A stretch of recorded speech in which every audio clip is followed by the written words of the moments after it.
Now let's go to the Akedah. First of all, Hashem gives them a child. Yeah, and I think we've spoken about this a number of times, why he's called Yitzchak, laughter, right? We spoke about that laughter, the absurdity of the Yitzchak being born. And then go to page 98.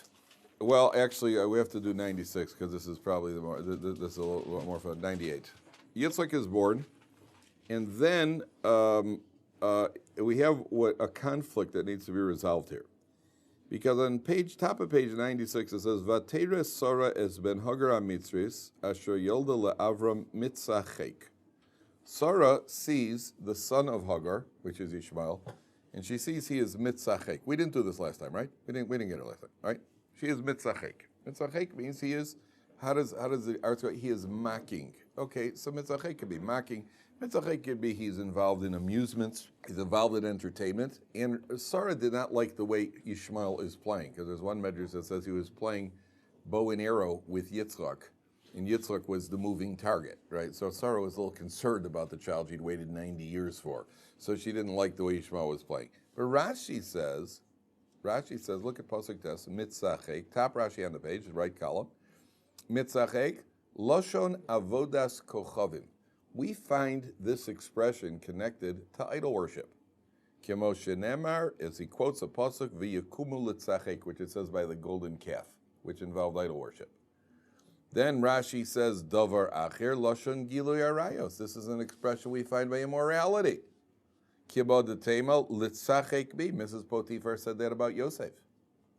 And then Rashi says, davar acher lashon retzicha. It's an expression connected to murder. So when the Torah says, Sarah looks at Ishmael and he is mitzachek, Rashi says clearly, idol worship, immorality, and murder. Okay, so she comes to her and she says, get him out of here. I don't want him with Yitzchak. So he goes off into the desert and he's about to die. And there's a storm in heaven. You all know the story, right? And what did the angels say? Let him die. What does God say? Right now, Ba'asher Husham, is he guilty or innocent? He's innocent, so we can't put him to death now. What his descendants do later on, that we can't worry about. I don't understand. How can you say he's innocent if it says that Avodah Zar Giluran Shechus Damim? This guy's an idol worshiper, a murderer, and immorality here. So how could the Torah then say that? Well, God says right now he's innocent. That doesn't seem so innocent to Sarah, right? Okay. So the answer is that what did Sarah Amino see? This is a fundamental in raising children, gentlemen. What did Sarah Amino see? She saw something her husband didn't see. She saw his characteristics. She sees the potential. Exactly correct. She could see the potential there. He hasn't done anything. He hasn't done anything blatantly wrong yet. But the mother, the Sarah Amino, takes a look. Remember, I told you that there's a Gemara that says a woman has a keener insight into guests than men do. A woman sees when you have a guest in your home, the woman has a keener insight than men do. That's what we call an intuition. What we call an intuition. Women have a keener intuition than men do. They have a sense. I like to call the intuition a sense, and I've seen it. Every married man has seen this, where they sense something, and you don't even know why. She couldn't explain to you why if she wanted to, and you know that you better just do what she says. Just do what she says because she knows. She doesn't know why. She can't even explain why. She just senses, and I've seen it over and over and over and over again. She just does sense. You got all the plans. I just don't think that we should do this. All right? Don't do it. Because if you do it, you're going to be sorry. 9 times out of 10, you're going to be sorry. Why? She couldn't tell you why. She can't explain to you why. She has a sense. Wayne Gretzky couldn't tell you why he was where he was, but he was always there where the puck ended up and he scored. And he couldn't tell you why he went there. He wouldn't be able to define it. He doesn't know why. But he was there. There's a sense that he had. Willie Mays had a sense. Willie Mays was moving on the pitch. They always talk about baseball players who are moving on the pitch, and they're right in the right place at the right time, and they could not tell you why they're doing what they're doing. They only know that this is what I should be doing right now. A woman often has a sense. Sorry, Manu has an intuitive insight into Yisrael. I don't like what I see. I see something over where a man might not see. I don't see anything. He looks good. He's going to Cheder every day. He learns Mishnayos, everything. You see everything about him.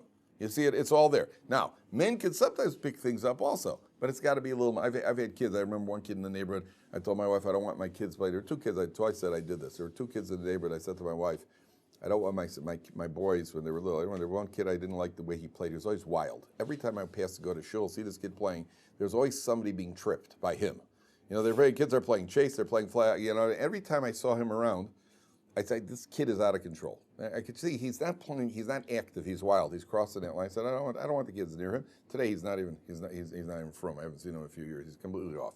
There's another kid who was just, every cat in the neighborhood was in peril when they were near this kid. And I know his parents, nice people, nice family, nice everything.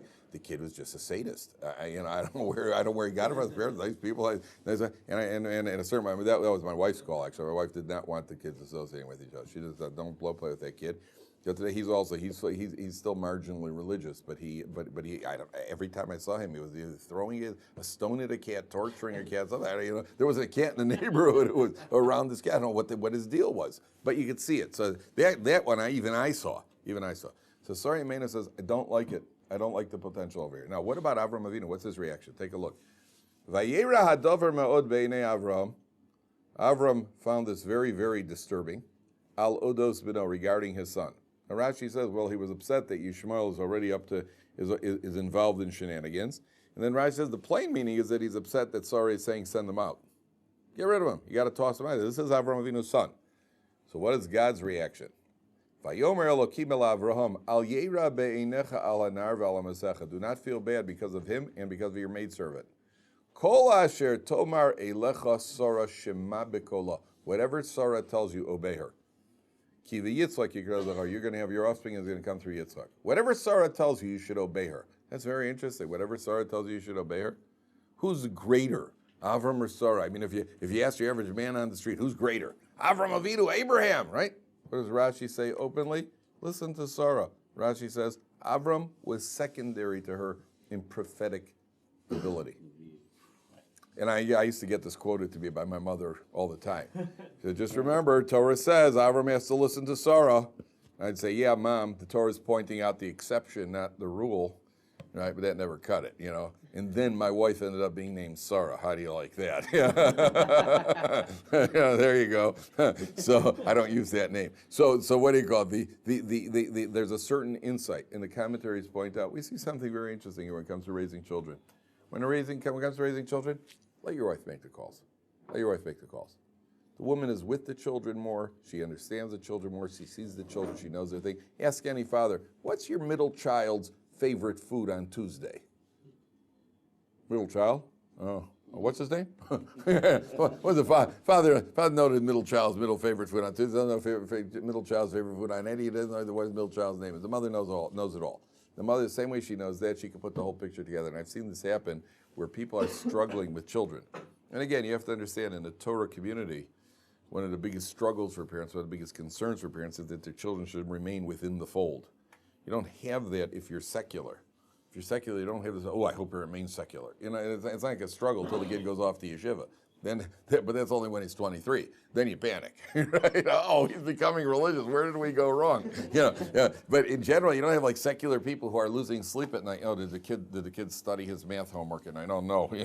He'll stay secular. You got nothing to worry. Don't worry about it. It's not a big deal. But here in the religious community, it's a big effort. And I've seen people go to what's called child raising experts. So the husband goes and he asks a few questions. What should we do with the kid? The kid's like this. He's upset. He's angry. He's not doing well in school. And the guy will give him advice. He comes home, tells his wife what he said. And the wife said, yeah, but did you mention the fact that he does this, that, and the other? No, I didn't realize. Yeah, go back. And the guy said, oh, I didn't know that. And they change everything because the husband's clueless. And therefore, when it comes to the house, I shouldn't say clueless, but the husband is certainly not in the primary position to make these decisions. Therefore, when it comes to raising children, I was telling you, trust her. Just trust her. Trust her. Don't be so haughty, right? Be humble. Be willing to give in. And as a policy in raising your children, I certainly recommend you turn over all of. They asked the Stipler, how did you succeed? Stipler has a Reb Chaim Kanievsky. Not bad, right? How did you succeed? He said, I turned over all chinuch decisions to my wife. All chinuch decisions. Doesn't mean you don't have an input. You should have your input, but at the end of the day, we got to make a decision. And the final decision, after it's gone through the computer, which is her, she's the one who makes the final decision. That's been my policy. That's been the policy of most people who've had any moderate level of success with their kids. They understand. Let her take care of it. Let her do the domestics. Okay, let's go on to the next section. I heard about there's a story here in Israel. There's a guy, a woman in Tel Aviv, and something went wrong in the house. Somebody fell off of a ladder, and that day her daughter got fired from a job. And earlier in the week, her husband had been in a car accident. Little things were happening. So she just comes from a traditional family. So she said, my family, sure, come from a secular family. They said, come from a traditional family. We have a tradition. If things are going wrong in the house, check the mezuzahs. That much, yeah. So she takes down the mezuzah, and she goes over to the sofer. Takes down, one mezuzah in the house. Takes the mezuzah to the local sofer. The local sofer is a firm guy. He takes a look at this mezuzah is puzzle, and it's been so for quite a while. She goes, really? Yeah. He says, look, these letters are erased, they're rubbed out, they're smudged. She goes, uh-huh. For how long do you think they'd be puzzle?